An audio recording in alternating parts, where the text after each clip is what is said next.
Hello Pisces, Sun, Moon Rising, and Venus Signs. Kamusta kayo? Sana po'y nasa mabuti kayong kalagayan. Welcome back po sa Star Tarot. At kung bago kayo rito, welcome din po kayo. Please subscribe, like, share my videos, and leave me a comment kung nakaresonate po kayo. Thank you. So first card ninyo, don't hate, meditate. Okay? So huwag kayong magalit. As much as possible, kontrolin ninyo no, yung emosyon ninyo at i-divert ninyo into a positive emotion. Okay? Huwag yung negative feelings.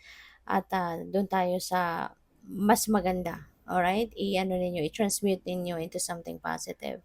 And makakatulong sa iyo if you're going to meditate. Instead na mag-give in kayo doon sa strong emotion na po pwedeng hate nga. So, mag-meditate kayo. Kasi when you do that meditation, aside from makakalma kayo, yung senses ninyo makakalma, yung pakiramdam ninyo, yung emosyon ninyo makakalma, and at the same time, mababalanse ka, mababalik ka sa balance mo. Kaya hindi ka na, kumbaga, hindi ka na maaapektuhan ng negative energy na ito. Okay? At ang message din, or dasal na pwede mong idasal, thank you angels for guiding me to love through meditation. So we have trustworthy friends, and Pisces, napakaswerte mo din.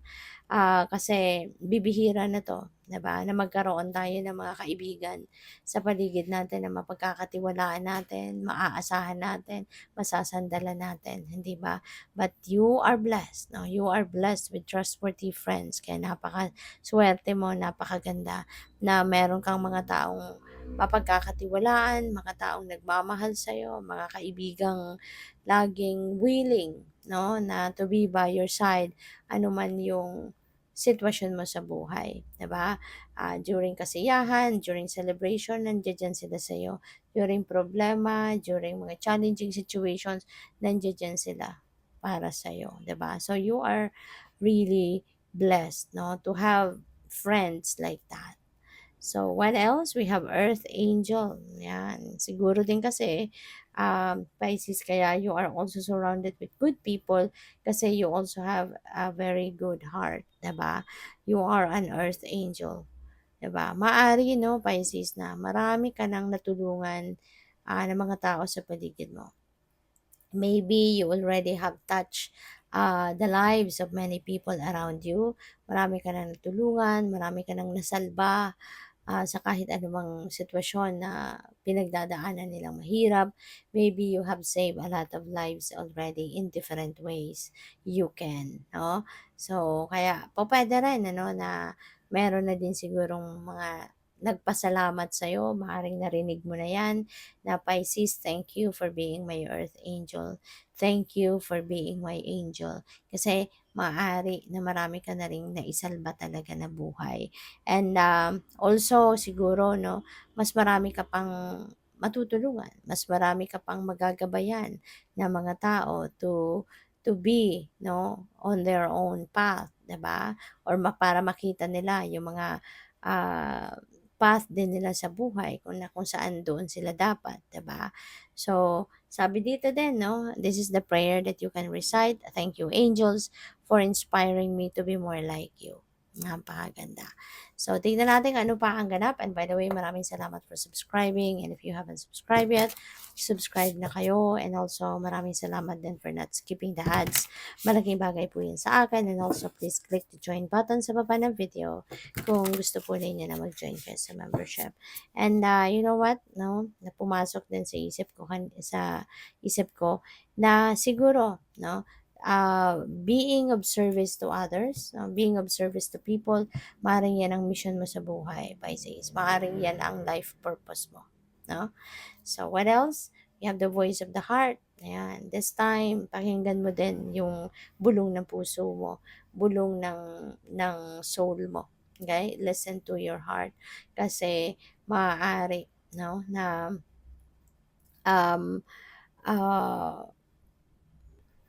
siguro for the longest time, sa maraming panahon, sa mahabang panahon, baka ang pinapakinggan mo lang or ang ginagawa mo lang is kung ano yung makakatulong para sa iba kasi 'di ba you are of service to others. Kaya siguro sila lagi inuuna mo kung anong makakapagpasaya sa kanila, anong makakasalba sa kanila, anong makakatulong sa kanila na ma-improve ang buhay nila, or anong makakapagpasaya sa kanila 'no, maaaring 'yun ang pina-prioritize mo, you know? So, kaya ngayon parang pakinggan mo naman ang puso mo. Pakinggan mo kung ano yung gusto naman ng puso mo, ano yung bulong din sa'yo ng soul mo. Listen to it, and do whatever it is that will make your heart sing, whatever it is that will make your soul sing, 'no? So, para ngayon pakinggan mo naman kung anong gusto ng sarili mo. Unahin mo din ngayon yung sarili mo. Kumbaga, you have sacrificed a lot. You have sacrificed so many things already, 'di ba? Para sa iba. Ngayon, siguro take the time naman, 'di ba? Para unahin mo din ang sarili mo. It doesn't necessarily mean nakakalimutan mo na ang pagtulong sa iba. It doesn't necessarily mean natatalikuran mo na yung paggabay, no, sa ibang tao. Hindi naman.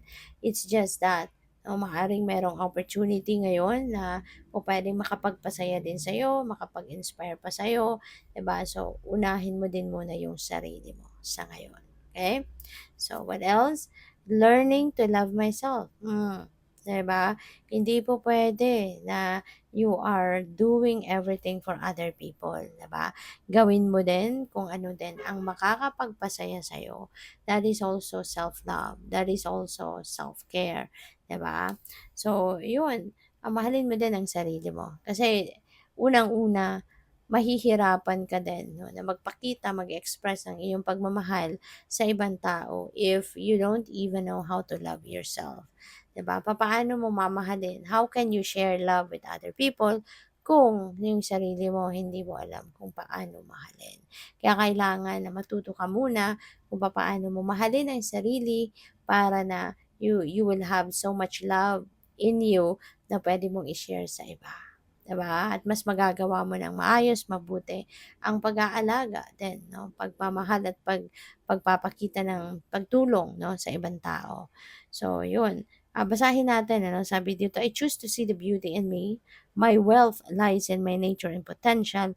I transform my weaknesses into strengths. I realize that I am a being of light and I allow myself to shine. Wow, napakaganda, hindi ba?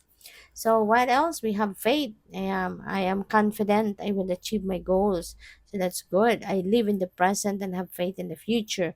I firmly believe in my value within the universe.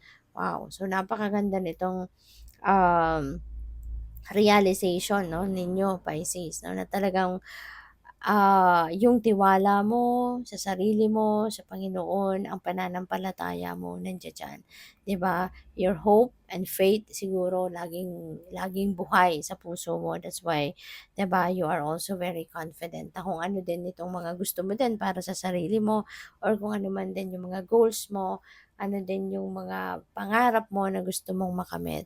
You believe also in yourself and you have faith in yourself na kaya mo din itong matupad, no? So, good luck sa'yo. Thank you for watching. Love and light. Namaste.